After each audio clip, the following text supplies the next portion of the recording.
Hi guys, it's Arsh Ellahi. Today's video, it's a cold morning once again. We're going to turn this ugly duckling, try and turn it into a golden goose.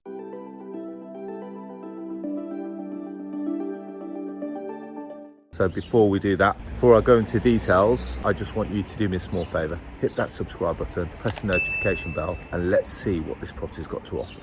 So here we have it. We're in nice part Wolverhampton.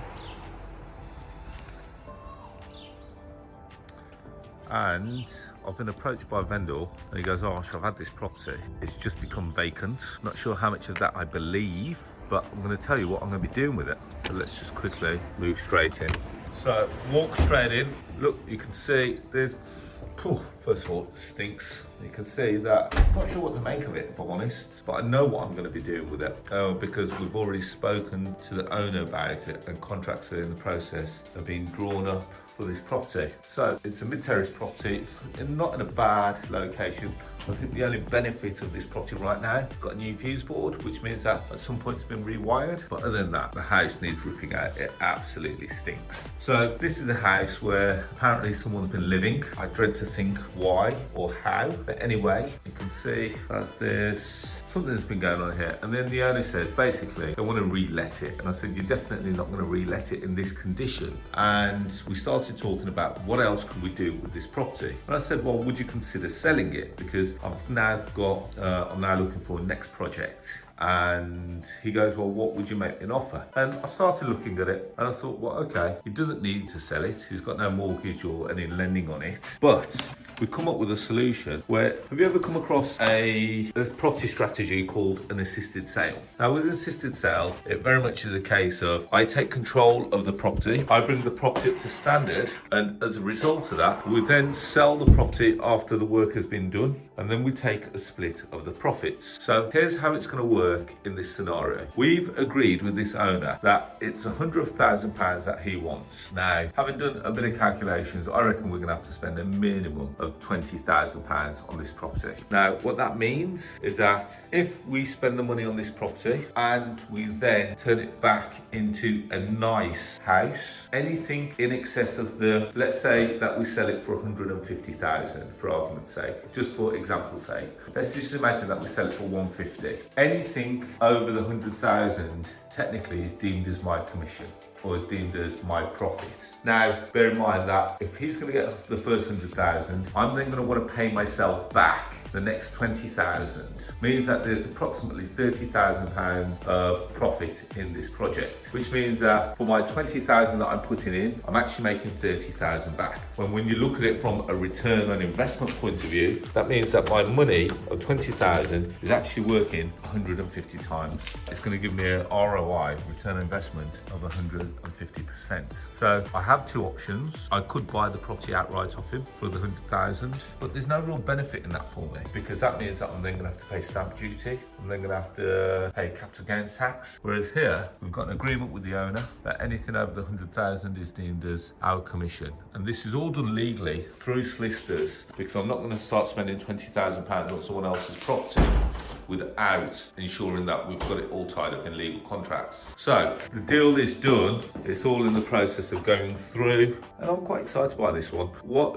Obviously I've been talking through the whole video, and I'm hoping that you've been watching what's actually going on in the background, but you can see the house is an absolute state. 20,000, is that realistic? Perhaps not. Depends how far we go. You can see it's got a flat roof here. You can see that next door has got a flat roof. You can see that the one behind that has got a flat roof with almost like a glass, so it's almost like a sunlight in the middle. Now this is what's really interesting, and take note here, that here we've got the family bathroom, which is fine. Family bathroom needs ripping out. God knows why. You can see that you've got boards flopping around all over the place. Now, have a look at this. This is what really boggled my mind. So I walk into this space, I instantly think I'm in a bedroom. In actual fact, I'm not. I'm just almost like in a massive corridor. Massive corridor's got a couch right there, God knows what's going on there. And then to my right, I've got a bedroom. Again, and this is a decent sized double bedroom. So my options when I was looking at this is, do I keep this as one house? Do I turn it into two flats? And it is possible I'll have to probably play around with the structure of the building. Just having a quick look so I can see how much has got to be done. That flat roof really has got to be refelted. You can see it's already been re-repaired. You can see the two different types, two different tones. Whereas next door looks like it's been done properly. I can only imagine that next door will thank me if we do this one properly.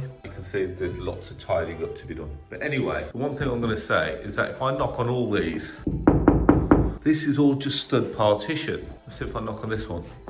Okay, that is solid brick. Now, if I go out here, back into the massive landing, we've then got a room to the right and a room to the left. Now, the room to the left is naturally probably a box room at best. You know, what they would call this in estate agent terms, like a study. So we've got a stud partition there, we've got that solid brick wall there, and then we've got a solid brick wall, which is on the back of that room that we've just been in, and we've got a stud partition here as well.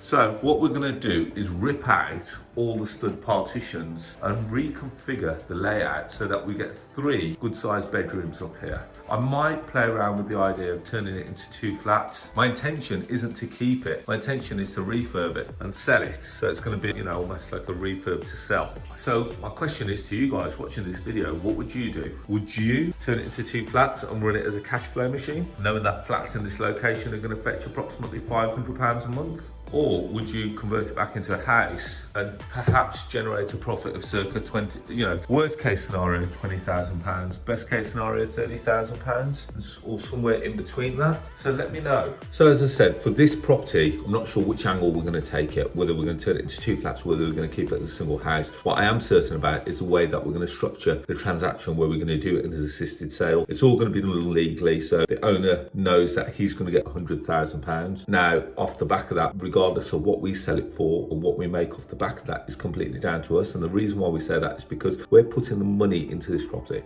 I don't think this property is safe to let as it is. You know, more important, I wouldn't want anyone to live here in its current condition, as you've seen from the downstairs.